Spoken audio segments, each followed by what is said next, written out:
সুপ্রিয় শিক্ষার্থী, আজকের সেশনে স্বাগত জানাচ্ছি। আমি মোহাম্মদ লিয়াকত আলী, সিনিয়র শিক্ষক গণিত, মাধবপুর উচ্চ বিদ্যালয়, লন্ডন, নাটোর। গত ক্লাসে আমরা শূন্যের সূচক নিয়ে আলোচনা করেছিলাম। আজ আমরা আবার সেই কাগজের খেলা অর্থাৎ কাগজের ভাঁজ নিয়ে খেলা। তোমরা সবাই একটি আমার মতো A4 সাইজের একটি কাগজ নাও এবং কাগজের মধ্যে তোমরা একটি বৃত্ত এঁকে নাও। এভাবে বৃত্ত এঁকে নাও এবং এই বৃত্ত বরাবর তোমরা কাগজটিকে বৃত্ত তৈরি করো এবং এই বৃত্ত বরাবর তোমরা যে দাগ দিলাম এই দাগ বরাবর কেটে তোমরা বৃত্ত তৈরি করো। দেখো আমরা কেটে নিলাম A4 সাইজের কাগজ থেকে, অর্থাৎ আমি দেখো এই কাগজ থেকে কিন্তু কাগজটাকে ভাঁজ দিয়ে কিন্তু আমরা বৃত্ত তৈরি করেছি এবং সেটি কিন্তু কেটে নিয়েছি। দেখো কেটে কিন্তু একটা বৃত্ত তৈরি করেছি। তো তোমরা এইভাবে আমার মতো করো বৃত্ত তৈরি করো এবং প্রথমে এই বৃত্তটিকে তোমরা কি করো, সমান দুই ভাগে ভাঁজ দাও, অর্থাৎ একটি ভাঁজ দিবে সমান যেন দুই ভাগ হয়। বিষয়টি বুঝতে পেরেছ? এরপরে দেখো আমরা ভাঁজ দিলাম কয়টি? ভাঁজ দিলাম কিন্তু একটি। আমরা অংশ পেলাম কয়টি? দুইটি। সেই কাগজ ভাঁজের যে আমরা প্রথমে খেলা ছিল ঠিক ওই রকমই আমরা ভাঁজ দিলাম একটা, আমরা অংশ পেলাম কয়টা? দুইটা অংশ পেয়েছি। এবার যদি আমরা আরেকটা ভাঁজ দেই, অর্থাৎ এইভাবে তোমরা আরেকবার যদি ভাঁজ দাও তাহলে কয়টা ভাঁজ হলো? দেখো এইভাবে ভাঁজ দিলে আমরা কয়টি ভাঁজ পেলাম? দেখো ভাঁজ সংখ্যা হয়ে গেল 4টি, অর্থাৎ আমরা অংশ পেলাম মোট 4টি। এক ভাঁজ দিয়ে পেলাম সমান দুই ভাগ, আরেকটা যখন ওই সমান দুই ভাগকে যখন আবার আমি সমান দুইটি ভাগে ভাঁজ করলাম, আরেকটা ভাঁজ দিলাম সমান করে, তখন পেয়ে গেলাম আরও, অর্থাৎ 4টা ভাগ আমি খণ্ড পেয়ে গেছি, যা তোমরা স্ক্রিনে দেখতে পাচ্ছ। এবার তোমরা তোমাদের পাঠ্য বইয়ের ছক দেখো 4.1 ছকটি বের করো এবং ছকটি এই ভাঁজ অনুসারে পূরণ করো। দেখো আমরা এখানে যে কি দিয়েছি, এখানে আমরা দিয়েছি কর্তন সংখ্যা, খণ্ডাংশ এবং বৃত্তের একটি খণ্ড, বৃত্তের কত অংশ। আমরা যদি প্রথমে এই বৃত্তটাকে ঠিক একবার ভাঁজ করি, লক্ষ্য করো যদি আমি এটাকে ঠিক মাঝ বরাবর কেটে দিই, তোমরাও আমার মতো করে কাটতে পারো।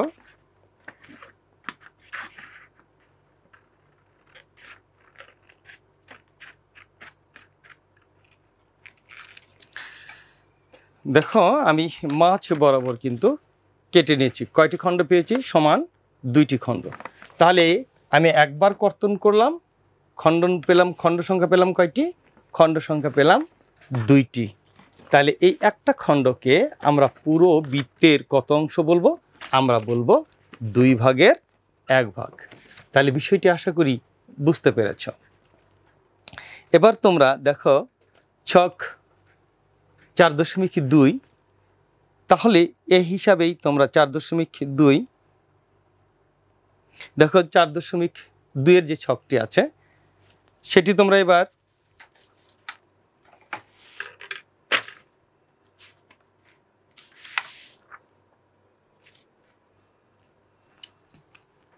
তোমাদের পাঠ্য বইয়ে দেখো 4.2 যে ছকটি আছে, আমরা একবার কর্তন করলাম, আমরা পেলাম 2টি অংশ এবং যখন আমরা একটি অংশকে হিসাব করছি যে একটি অংশ অর্থাৎ পুরো বৃত্তের কত অংশ, সেই ক্ষেত্রে আমরা পাচ্ছি বৃত্তের হলো অর্ধেক, অর্থাৎ 2 ভাগের 1 ভাগ। ঠিক একইভাবে তোমরা এবার ছক 4.2 পাঠ্য বইতে দেখো 19 পৃষ্ঠায় দেওয়া আছে ছক 4.2, তোমরা ছক 4.2 বের করো। সেখানে দেখো লেখা আছে কর্তন সংখ্যা 2, খণ্ড সংখ্যা এবং একটি বৃত্তের সেটি কত অংশ।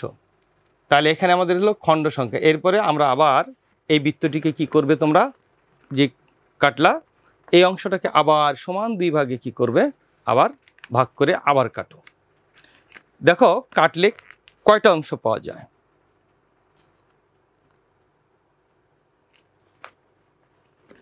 এখান দিয়ে যদি আমরা সমান করে যদি আবার এই অংশটিকে কেটে নিই,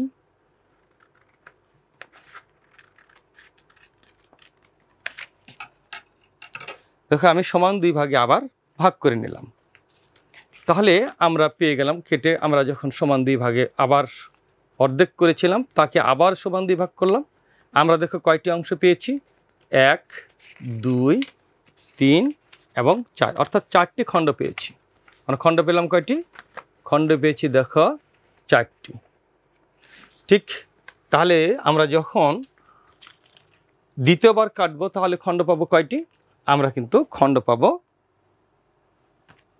কর্তন যখন দ্বিতীয়বার কর্তন করব তখন খণ্ড পাবো 4টি, এবং একটি অংশকে বলা হবে এই পুরো বৃত্তের কত অংশ, অর্থাৎ 4 ভাগের, দেখো 4টা ভাগের 1টা ভাগ, অর্থাৎ 4 ভাগের 1 ভাগ। এবার যদি ছক আমরা পরের ছকটি অর্থাৎ ছক 4.3 দেখি, ছক 4.3 এবার ব্যবহার করে আমরা কর্তন করব 3 বার, 4 বার এবং 5 বার। একইভাবে কাজটি তোমরা এবার আরও 3 বার, অর্থাৎ তৃতীয়বার কাটলে যদি কর্তন তৃতীয়বার করি তাহলে কয়টি খণ্ড হবে এবং একটি খণ্ড বৃত্তের কত অংশ হবে সেটি তোমরা সেই হিসাবটি দিয়ে তোমরা কিন্তু ছকটি পূরণ করো। তাহলে তোমরা কাজটি হাতে কলমে করে ছকটি পূরণ করো। প্রিয় ফ্যাসিলিটেটর, শিক্ষার্থীদের এই কাজটি করার সময় তাদের সহযোগিতা করুন এবং তারা কিভাবে ভাঁজ দিয়ে কাগজটি কর্তন করবে সেটি তাদেরকে সহায়তা করুন। প্রিয় শিক্ষার্থী, নিশ্চয়ই তোমরা তোমাদের ছক পূরণ শেষ করেছ। তাহলে তোমরা দেখো তোমাদের যে ছক 3.4 পূরণ করলে, ছক 3.4-এ দেখো যখন আমরা খণ্ড তৃতীয়বার খণ্ড করলে তখন তোমরা পেয়েছো কয়টি খণ্ড, মোট 8টি, এবং তোমাদের একটি খণ্ড তাহলে কি 8 ভাগের 1 ভাগ হয়েছে। এবং তোমরা যখন চতুর্থবার কর্তন করলে তখন কিন্তু তোমাদের খণ্ড পেয়েছো তোমরা কয়টি, 16টি, এবং দেখো একটি খণ্ড তাহলে মোট বৃত্তের অর্থাৎ পুরো বৃত্তের 16 ভাগের 1 ভাগ। এবং আমরা যদি আরেকবার কর্তন করি অর্থাৎ আরেকবার ভাগ করি, সমান ভাগে যদি ভাগ করে আমরা কেটে নিই তাহলে দেখা যাবে পঞ্চমবার কাটলে আমরা পাবো 32টি টুকরা, অর্থাৎ 32টি খণ্ড পাবো, এবং একটি খণ্ড হবে পুরো বৃত্তের 32 ভাগের 1 ভাগ। আশা করি তোমরা হাতে কলমে কাজটি করতে পেরেছ এবং ছক পূরণ করেছ।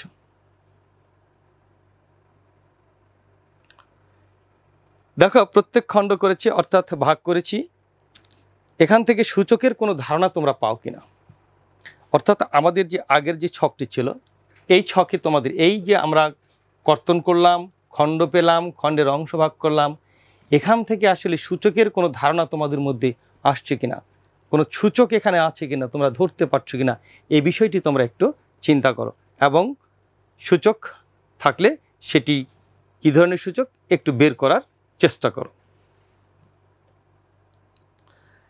তোমাদের নিশ্চয়ই চকলেট ভাগের গল্পটি মনে আছে, তোমাদের ছক 4.4-এ দেখো সেই চকলেট ভাগের গল্পটি দেওয়া আছে, এবং সেই যে চকলেট ভাগ করেছিলাম সেই ছকটি কিন্তু তোমাদের সামনে উপস্থাপন করা হয়েছে।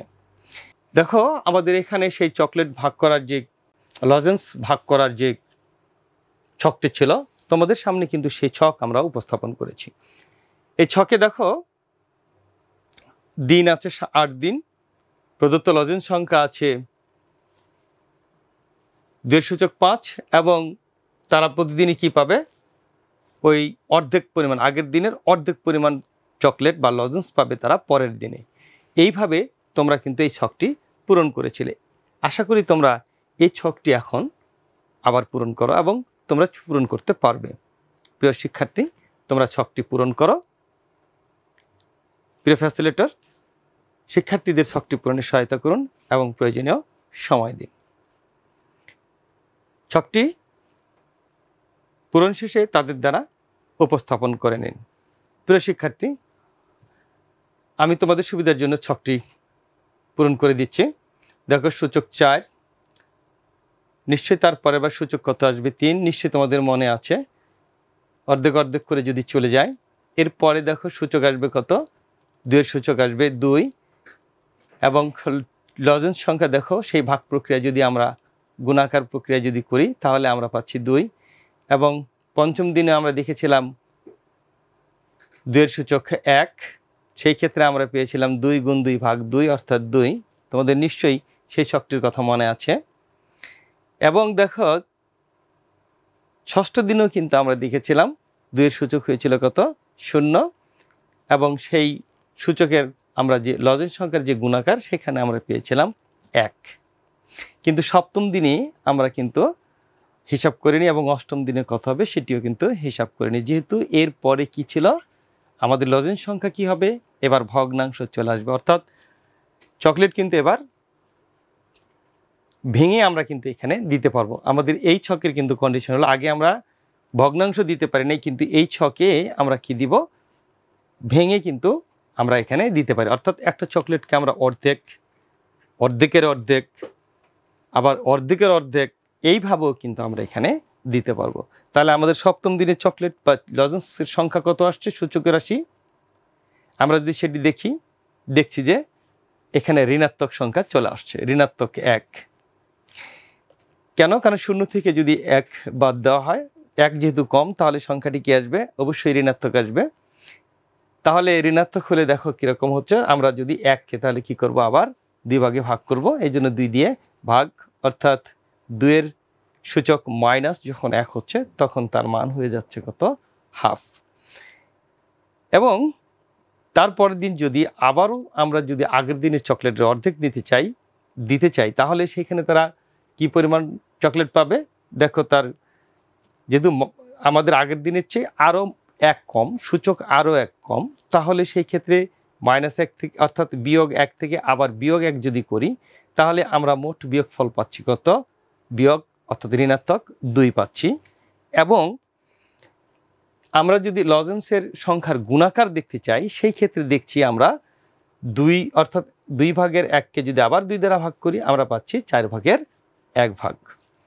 প্রিয় শিক্ষার্থী, এই ছকেও কি তোমরা কোনো সূচক দেখতে পাচ্ছ? এখানেই এই মানে এখন আমরা যে আগে আমরা কিন্তু ধনাত্মক সূচক ব্যবহার করেছিলাম, এই ছকে কিন্তু আরেকটি নতুন জিনিস আসলো, সেটি কি? ঋণাত্মক সূচকও ব্যবহার করা যায়। এবং খেয়াল করো যে যখন 2 এর সূচক 0 ছিল তখন কিন্তু আমার লজেন্স সংখ্যার গুণাকারের মান আসছিল কত? 1টি। কিন্তু যখন আমরা একটি চকলেট, অর্থাৎ একটি লজেন্সকে যখন আমরা আরও 2 ভাগ করলাম তখন তার সূচক পাইলাম 2 এর সূচক পাইলাম ঋণাত্মক 1। এবং এরপরে যখন অর্ধেক, অর্থাৎ অর্ধেক চকলেট পেলাম, এবং অর্ধেক চকলেটকে যখন আমরা আরও অর্ধেক করলাম, দেখো তখন আমরা 2 এর সূচক কত পেয়েছি? আমরা 2 এর সূচক পেয়েছি ঋণাত্মক 2, এবং সেই ক্ষেত্রে আমরা চকলেটের অংশ পেয়েছি কতখানি? 4 ভাগ, অর্থাৎ একটা চকলেটের 4 ভাগের 1 ভাগ। প্রিয় শিক্ষার্থী, দেখো প্রত্যেকবারই খণ্ড করছি, অর্থাৎ ভাগ করছি। এখান থেকে সূচকের কোনো ধারণা তোমরা কি পাচ্ছ কিনা? প্রিয় শিক্ষার্থীরা, আমরা এই ছক যখন দেখলাম, এই ছকে আমরা যখন মানগুলি বের করলাম, আমরা কিন্তু একটি ধারাবাহিকতা কিন্তু সে আগের মতোই ছিল, অর্থাৎ সূচক 1 1 1 1 করে কিন্তু আমাদের কম ছিল। তাহলে সূচক যদি এখানে কমই, ভাবো তো এখানে কি কোনো পরিবর্তন এসেছে? অবশ্যই আমি বলেছি তোমাদের কিন্তু এখানে নতুন একটি পরিবর্তন এসেছে। আমরা ধনাত্মক সূচক ব্যবহার করেছিলাম, এবার তোমাদের ব্যবহার এসেছে কি? ঋণাত্মক সূচকের।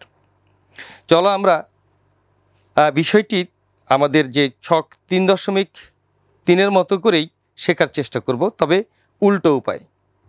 চলো আমরা ঠিক ছক 3.3 বিষয়টি শেখার চেষ্টা করব, তবে উল্টো উপায়ে।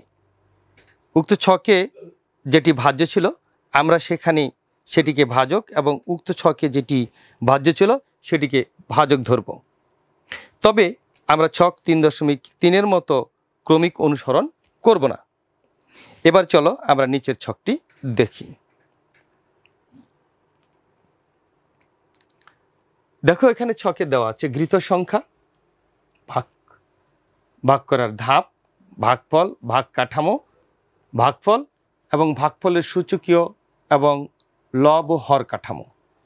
আমাদের দেখো এখানে সূচক, আমাদের গৃহীত সংখ্যা কত নিয়েছি আমরা এখানে 6। তোমাদের মনে আছে নিশ্চয়ই, তোমরা দলে কাজ করেছিলে, সেখানে আমরা 5 এবং 6 নিয়ে কাজ করেছিলাম। তো এখানে গৃহীত সংখ্যা তোমাদের 6 নিয়ে আমি দেখাচ্ছি। তোমরা এই ছকটি অবশ্য পূরণ করতে পারবে। তোমাদের গৃহীত সংখ্যা কত 6 ধরে যদি হিসাব করো, তাহলে দেখো ছকটি একক কাজ হিসেবেই কিন্তু তোমরা এই ছকটি পূরণ করবে। তাহলে আমরা এখানে যাদের রোল নম্বর জোর ছিল তারা কিন্তু 6 নিয়ে কাজ করেছো। তোমরা প্রথমে যাদের রুল 6 জোর তারা 6, এবং যাদের রুল বেজোর তারা কিন্তু বেজোর যাদের রুল তারা 5 নিয়ে এই ছকটি পূরণ করবে। প্রিয় ফ্যাসিলিটর, এই ছকটি পূরণ সময় শিক্ষার্থীদের পর্যাপ্ত সময় দিন এবং সহযোগিতা করুন। ছক পূরণ শেষে তাদের দ্বারা ছকটি উপস্থাপন করুন। প্রিয় শিক্ষার্থী, আমি প্রথমে গৃহীত সংখ্যা 6 নিয়ে তোমাদেরকে ছকটি পূরণ করে দেখাচ্ছি। তোমরা আমার সাথে তোমাদের পূরণকৃত ছকটি মিলিয়ে নিতে পারো। তাহলে ভাগ করার ধাপ হলো, যেহেতু আমরা শিখেছি ভাগের সময় সূচক বিয়োগ করতে হয়, তো 2 থেকে আমরা কত বাদ দিলাম, আমাদের সূচক 3 বিয়োগ করলাম, আমরা সূচক পেলাম কত 6, সূচক পেলাম ঋণাত্মক 1। এবং ভাগফল কাঠামো তাহলে কি দাঁড়ালো, আমাদের যেহেতু আমাদের ভাজ্য ছিল কত, আমাদের ভাজ্য ছিল 6 সূচক 2, তাহলে 2 বার গুণ, এবং ভাজক ছিল 6 সূচক 3, তাহলে 6 হলো 3 বার গুণ। তাহলে 6 2 বার গুণকে যদি 6 3 বার গুণ দিয়ে যদি ভাগ করি, তাহলে দেখো কি হয়। আমরা যদি ভাগফলটি একটু খেয়াল করি, দেখো এখানে আমি এই 6 এবং এই 6 কেটে দিলাম, এই 6 কেটে দিলাম, তাহলে উপরে আমার কি থাকলো, উপরে থাকলো কিন্তু 1, এবং নিচে আমাদের থাকলো 6। তাহলে আমরা লিখতে পারি কি, ভাগফল 6 ভাগের 1, অর্থাৎ 1-এর নিচে আমরা কত লিখব 6। এটি কিন্তু তোমরা পারো। এবং এই ভাগফলকে যদি আমরা সূচকীয় লব হর কাঠামোতে লিখি তাহলে কি দাঁড়ায়, দেখো লব হর কাঠামোতে লিখলে আমাদের দাঁড়ায় 1-এর নিচে 6, অর্থাৎ 6-এর সূচক কত 1। এটা আমরা লব হর কাঠামোতে লিখলাম। এরপরে যদি আমরা 6-এর সূচক 0 এবং ভাগ হলো 6-এর সূচক 1, আমরা 6 সূচক যখন 0, তাহলে আমরা 0 থেকে 1 কি করতে পারি, বিয়োগ করতে পারি। বিয়োগ করলাম, এবং আমার আবার 6 সূচক কত আসলো, ঋণাত্মক 1। এবং সেই আগের নিয়মেই যেহেতু 6 সূচক কত, আমাদের ভাজ্য ছিল 6 সূচক 0, সুতরাং 1, আর ভাজকে আছে কত, ভাজকে আছে হলো 6 সূচক 1, তাই 6 1, নিচে একটি 6। তাহলে আমরা পেলাম ভাগফল 6 ভাগের 1, এবং সূচকীয় কাঠামো কিন্তু দাঁড়ালো ওই 6 ভাগের 1, অর্থাৎ 1-এর নিচে 6। ঠিক একইভাবে যদি আমরা এই পরেরটি দেখি, 6-এর সূচক ছিল কত 2, এবং ভাগ 6-এর সূচক কত 4, সেই ক্ষেত্রেও কিন্তু একই নিয়ম। আমরা বিয়োগ করে পাচ্ছি কত, 6-এর সূচক ঋণাত্মক 2, অর্থাৎ 1-এর নিচে 6 গুণ 6, এবং আমরা ওই ভাগফলও পাচ্ছি 1-এর নিচে 6 গুণ 6। এবং এখন যদি এটিকে লব হর সূচকীয় কাঠামোতে লিখি, তাহলে 1-এর নিচে সূচক 6-এর হলো কত 2। এবার দেখো আমরা যদি এই ঘরে 6 বসাই, তাহলে 0 থেকে আমরা 2 বিয়োগ পাচ্ছি সূচক, বিয়োগফল পাচ্ছি 6-এর সূচক ঋণাত্মক 2, এবং 1-এর নিচে পাচ্ছি 6 গুণ 6, অর্থাৎ আগেরটার মতোই হচ্ছে 1, এবং নিচে থাকছে 6 গুণন 6।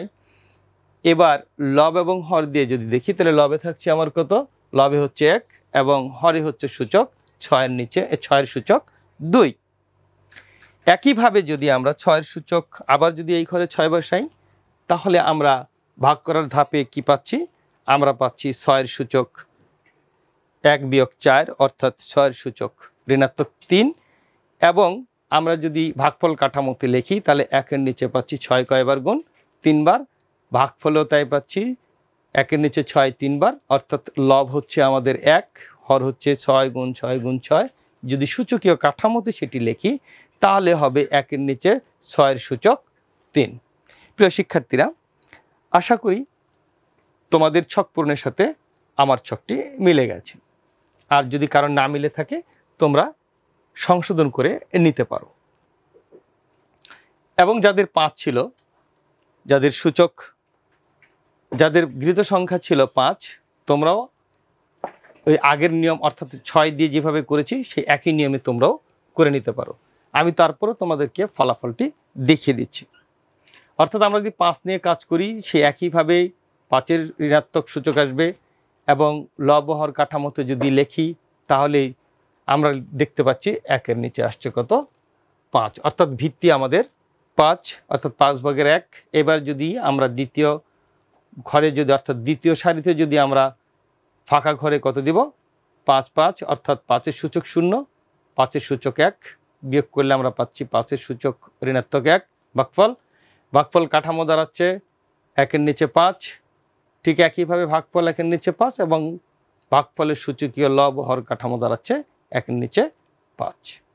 বিষয়টি আশা করি বুঝতে পারছো, কারণ আমাদের ভাগফলের সাথে দেখা গেল 5-এর সূচক কত? 1, এই জন্য কোনো সূচক লেখা হয়নি। এবার দেখো 5-এর সূচক 2 এবং 5-এর সূচক 4, এটি যদি করি সে আগের 6-এর নিয়মেই আমরা একই রকম দেখতে পাচ্ছি যে 5-এর সূচক এখানে কত হচ্ছে? 2, অর্থাৎ আমাদের লব হচ্ছে 1, হরে হচ্ছে 5-এর সূচক 2।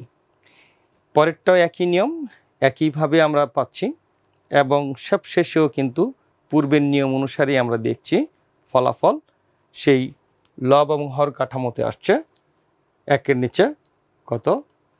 5-এর সূচক 3।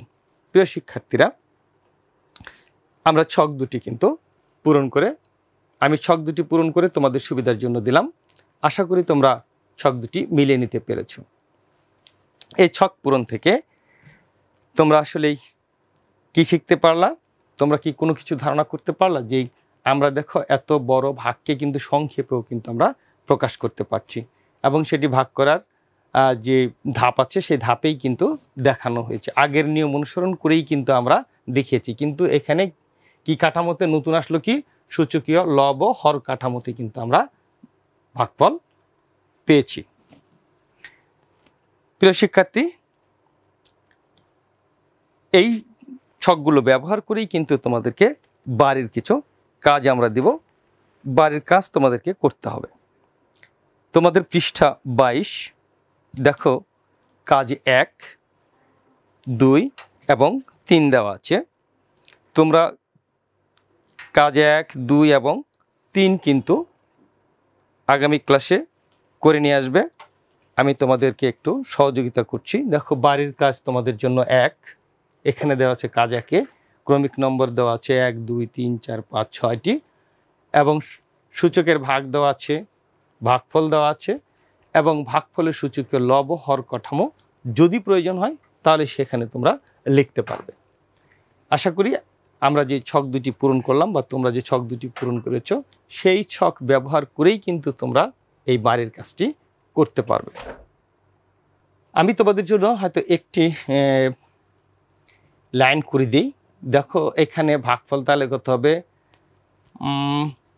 যেহেতু আমরা শিখেছি কি ভাগের সময় সূচকের অর্থাৎ ভিত্তির উপর যে সূচক একই যদি ভিত্তি হয় ভাগ আকারে থাকলে তাদের কি হয়? তাদের সূচক বিয়োগ করতে হয়। তাহলে 14 থেকে কত বাদ দেব? 7, এবং সেটি ভাগফল কাঠামো কত দাঁড়াবে? তাহলে আমাদের অর্থাৎ 11-র উপরে কত থাকছে? সূচক হচ্ছে 7। এখানে দেখো ধনাত্মক আছে, অর্থাৎ আমরা দেখছি ধনাত্মক যদি সূচক থাকে তাহলে সেটি লব হর আকারে লেখার প্রয়োজন হয় না। এরপরে দেখো, পরেরটা কিন্তু একইভাবে তুমি করতে পারবা। একই নিয়মে আমরা যা করেছি, অর্থাৎ আমরা যে ছকগুলি পূরণ করলাম সেই ছক যেভাবে পূরণ করেছি, যে নিয়মে করেছি সেই নিয়ম অনুসরণ করেই কিন্তু তুমি এটি পূরণ করতে পারবে।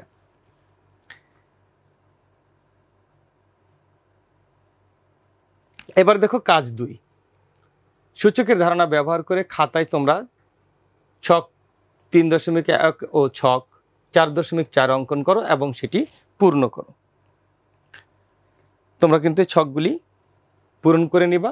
এবং দেখো কাজ 3-এ দেওয়া আছে সেই একই, আগে ছিল গুণ করতে যে মানে এখানে দেখো আকাশ সে সূচকীয় আকারে দুটি ভাগ করেছে, তার ভাগফল যদি সঠিক হয়ে থাকে বা যদি সে ভাগে কোনো ভুল করে থাকে তোমাকে সেটি ধরতে হবে, এবং সঠিক নিয়মে যদি ভুল করে থাকে তাহলে সঠিক নিয়মে কি হবে, তোমাকে সেই সঠিক নিয়মে কিন্তু সেটি করে নিয়ে আসতে হবে। এবং পরবর্তীতে সঠিকভাবে তুমি সূচক 6-এর সূচক 4 এবং 6-এর সূচক 4-এর সূচক 2 এই গুণফলটি নির্ণয় করে আনবে। আশা করি বাড়ির কাজটি কীভাবে করবে সেটি বুঝতে পেরেছ। প্রিয় শিক্ষার্থী, আমাদের এই সেশনের আমরা একবারে শেষ প্রান্তে। আশা করি আজকের সেশন থেকে তোমরা যা শিখেছ তা বাড়ির কাজগুলি করে এনে আমাদেরকে আগামী ক্লাসে উপস্থাপন করবে। সবাইকে ধন্যবাদ দিয়ে আমি আজকের ক্লাস এখানেই শেষ করছি।